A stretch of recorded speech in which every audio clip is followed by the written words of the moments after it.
Hello. Okay, we are going to get right into this. I'm not going to waste any time, but we are going to go through the 3 easiest steps to guide you through your home buying process. Okay, so let's get started. Number 1, the first thing that you want to do when you are contemplating buying a home is partner yourself with a realtor or a mortgage lender or both immediately. And I always recommend starting with your realtor for a couple of reasons, because when you partner yourself with a realtor and you're online and say you're, searching on these secondary websites, when those agents reach out to you, you can always say, I'm already working with a realtor. And if you're not working with a realtor, what can happen is sometimes you can discuss some things that impact your buying experience that are not deemed confidential because that agent has no commitment with you. They have no contract with you. So it's very important that you sign an agency agreement with a realtor right away. So for example, say you've been looking for a house on your own for 2 months, 3 months, probably 3 months. You've been thinking about this process, right? So what could basically happen is you're out there, you're looking, you're talking to 5 or 6 different realtors because they have a house listed that you liked, or you came across their name on Realtor.com or Zillow or something like that.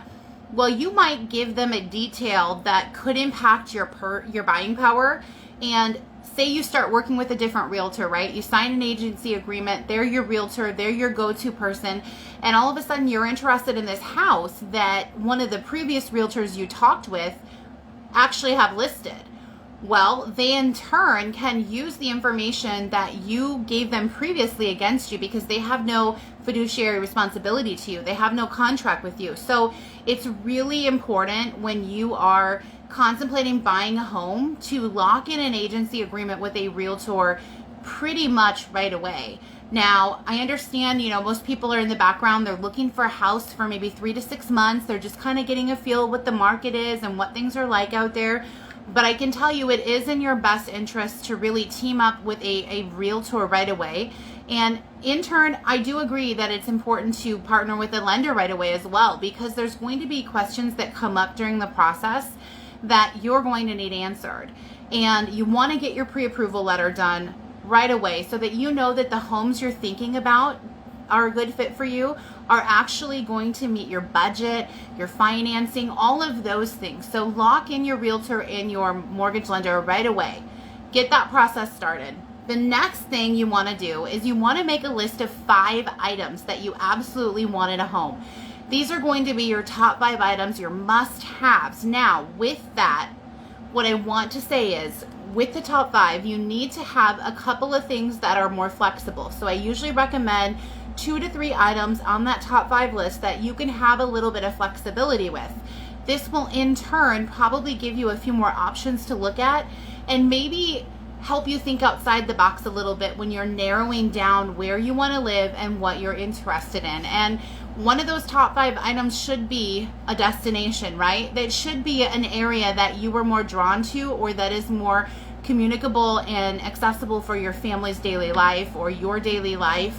I think it's really important to lock down that location in your top 5. Now, that doesn't mean if something comes up outside of that location that you can't see it or you don't want to think about it, but you should have something set to where you're following a guideline, okay? So leave a little bit of flexibility there, but be prepared for the items that you want in that home.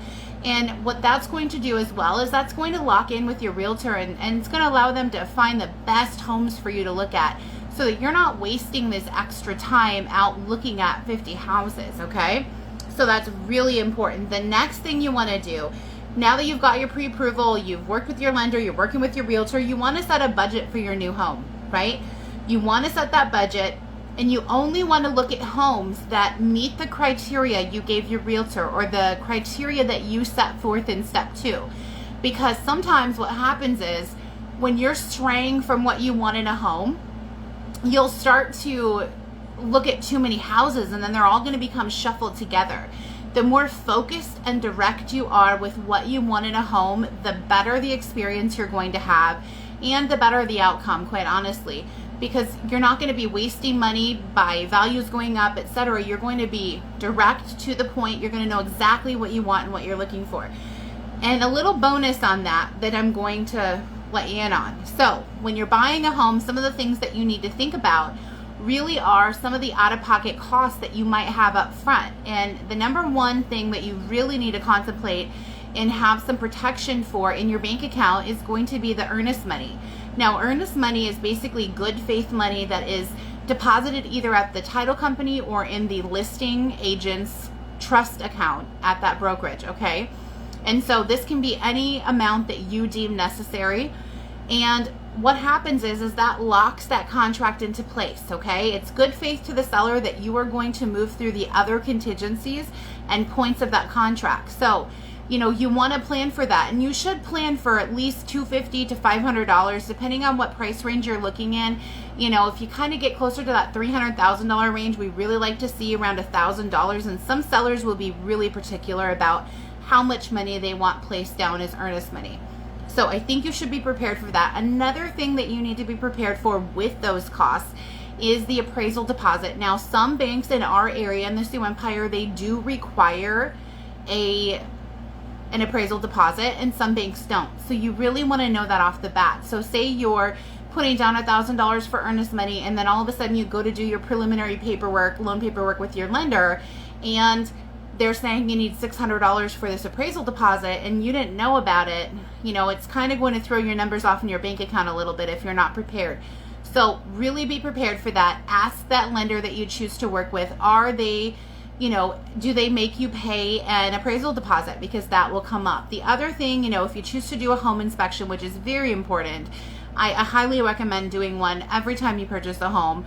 It's really for your own protection, and allows you to understand kind of some of the issues that could already be in the home that you might need to address right away, etc., or negotiate with the seller to have repaired.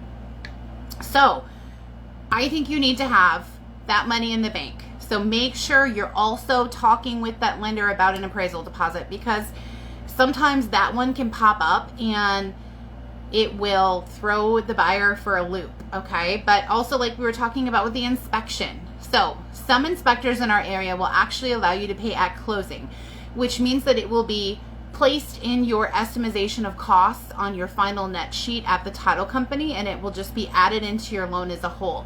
You always have that option to pay for that home inspection at the time of the inspection. And you'll want to make sure that you speak with your home inspector and see how they prefer to be paid. Some inspectors like payment that day, some will allow you to pay at closing.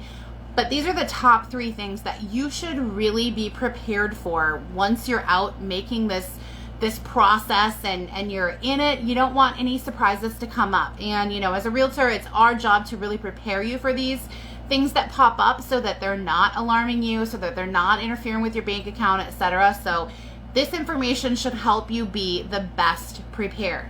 So that is our 3 easy tips on home buying. And if you have any questions, make sure drop them below or reach out to me directly. I'm always happy to answer them. Have a great day.